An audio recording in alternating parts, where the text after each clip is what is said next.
I always forget that you're left-handed.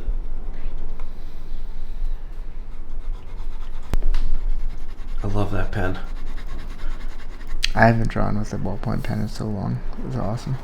The only thing is if you try and white it out, Mm-hmm. It just turns like a neon blue and blows right through the... Oh, it does? It like grows from the whiteout. It's crazy. Look at that fat tip. So But messy. It's so, like, fine. This guy is turning out really awesome.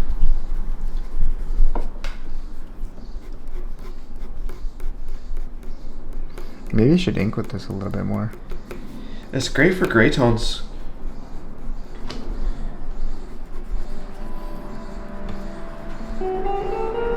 This looks fantastic.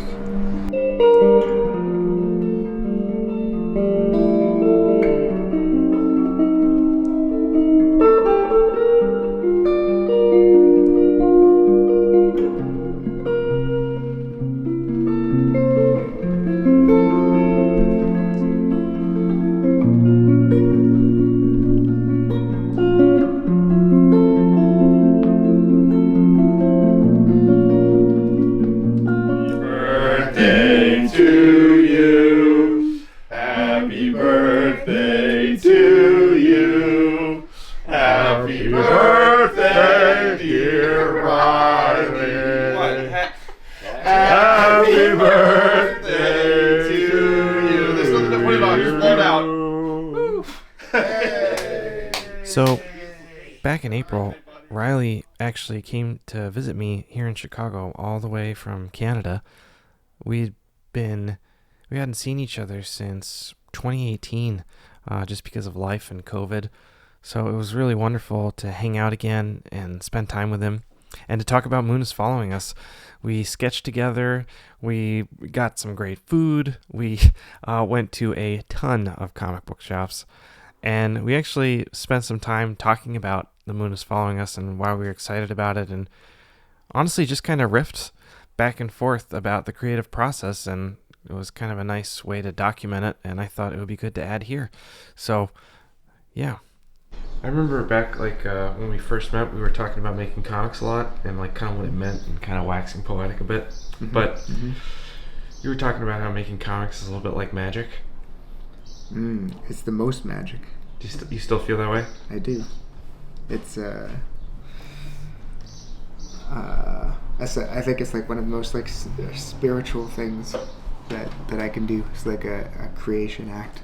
That there's on like one level you dump in information, like scripts and reference and stuff, and then spit something out. But beyond that, I think there's a thing that's super magical is you have a page that there's nothing on, and you have to sort of access, or for me, I think for you sometimes too, is you have to access a realm, another place to pull these things from, just like wholesale. You True. Just pull them out wholesale, and some days when you're really on top of it, for me anyways, they come out really easy, but there's like a door to the realm of where the drawings come from. And when you're tired, or if you're burnt out, or even if you're not, sometimes the door is is closed more, and it just the things leak out. They just leak out. Or in the morning, like before coffee. In the morning, it's just like, for me, this stuff comes out of this place, and more readily. But towards the end of the day, not so much.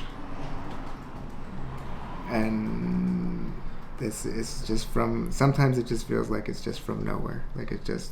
Yeah, how did I do this? What does this mean? How could I be so stuck? And then, you step back from it the next day, just something comes out. That's just the magically the right thing for the idea. And exploring any of that kind of stuff on whatever level is special. And then to share it with somebody too, it's sort of the creative processes as we're engaging in it, which is different from what you normally do, doing everything yourself. It's it's more like a relationship. Is that sometimes I'll send you something or you'll show me something, and it just knocks that door to creativity open, or door to the drawing realm, and you're like, oh yeah. I had written this scene where a kind of a weapons merchant, like a dreams weapons merchant, approaches our main characters, and they have an interaction with this character. And I just in the script, they're just called the Traveler, and I just didn't have time. I in my head I was like, oh, it's like they're kind of like a ring wraith with weapons in their cloak, right? That's kind of what I had in my head. I don't remember if I. And we talked about like the Resident Evil guy. Oh yeah, what you buying? That guy from Resident Evil 4. But I had just this kind of thing in my head, but I wasn't necessarily married to it. Anyway, Riley calls me up, and he's like, hey, I got to this Traveler page, and I just need you to trust me. And I said, okay, I trust you. And he came up with the most insane-looking weapons merchant we've ever seen, so much so that I changed his name from not a good name to begin with, the Traveler, to Pigface, just because Riley was vibing. I mean, where did it come from? From that magical place. That's one of the ones that I wasn't looking at another book or anything. I wasn't looking at anything. It just, I don't know.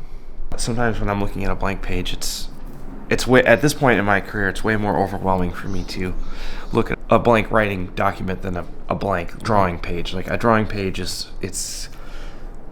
I can just make it happen. I can turn it on and immediately start going and get into it.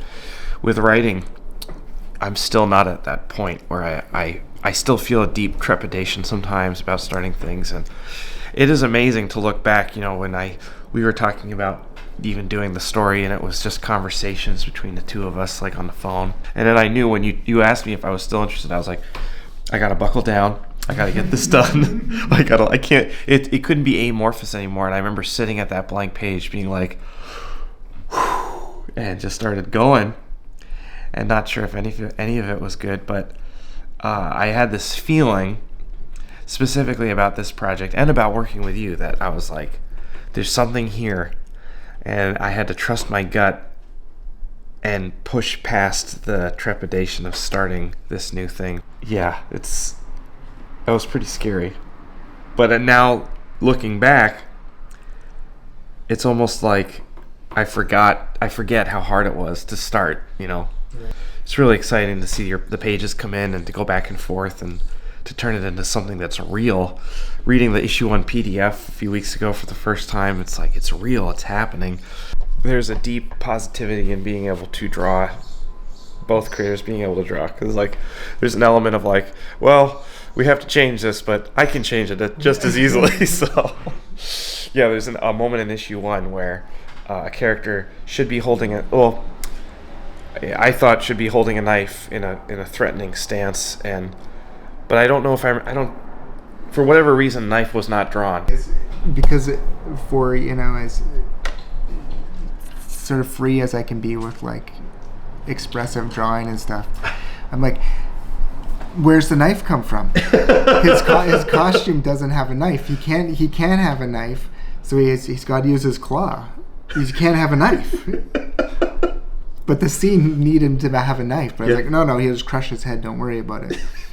Because that's the reason. Yeah. I just got hung up on it. It's like when I'm playing G.I. Joes when I'm a little kid. They can't just have a gun appear out of nowhere, right? But if on their costume they have a gun, it's okay. I'll get in my head about random stuff too, I don't know, the way a character looks or a design or.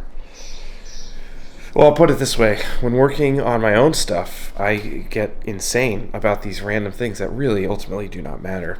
And I need my friends, after talking with them, being like, you're insane. Just forget about it. It's no problem. So when working with another creator back and forth, there are so many times where Riley's like, this is not a big deal. Don't worry about it. And vice versa. Where Riley's like, well, you'll call me and you'll be freaking out about something. And I'm like, what are you talking about? Don't worry about it. And it's easier to let go when there's an actual person saying on the phone, let this go, than some like angel on your shoulder being like, let it go. Why should somebody buy The Moon Is Following Us? The reason that I really care. And this is going to be like, oh, yeah, Daniel's so great. Oh, yeah. Yes, I love it. Give me more. There's heart. There's just lots and lots of heart. It's an adventure story, and, you know, there's a little bit of Alice in Wonderland. But, you know, the heart of it is that if, whether, you know, being a kid or being a parent, that's a pretty universal thing. And, you know, it's got heart. It's just got lots of heart. And cool character designs and all that stuff. Yeah. So, yeah. Yeah. Amazing. Thanks, Riley. Man.